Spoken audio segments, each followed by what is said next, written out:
Hello and welcome to this review of Tron. No, not Tron Legacy, the new movie.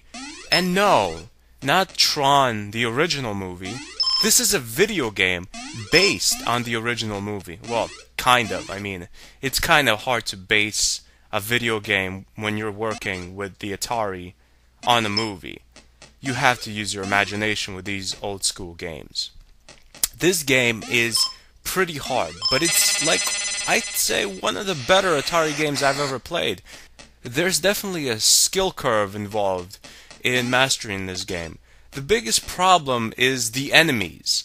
You have to avoid them, and jumping over them is pretty hard because you don't jump up very high, and the enemies are like right there when you jump. I mean, you literally skim the top of their head when you jump. It's hard, and they all come in 3 consecutive waves, so it's very challenging. There is a pretty solid way to master this, and you can get good at this, but it's still probably the hardest part of the game. The enemies themselves aren't actually the bad guy from Tron.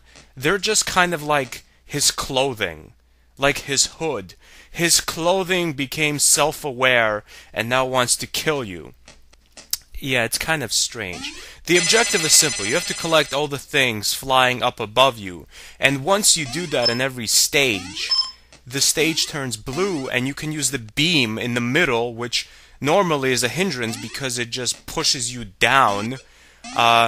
It becomes your best friend as it actually takes you out of the map and onto the next consecutive map.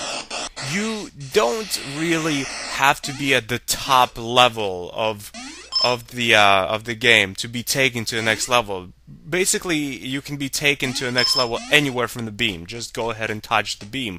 But I would assume you would be at the top level of the game once you're done, because you have to collect the things on every level. The flying riffraff. I don't even know what these things are, like stars and half shurikens, and again, you know, use your imagination. This is Atari, and this is a classic. This game gets an official Stanburdman rating of 8 out of 10. It's definitely a great game, but it has a skill curve, and it's pretty challenging at first. Goodbye, my friends.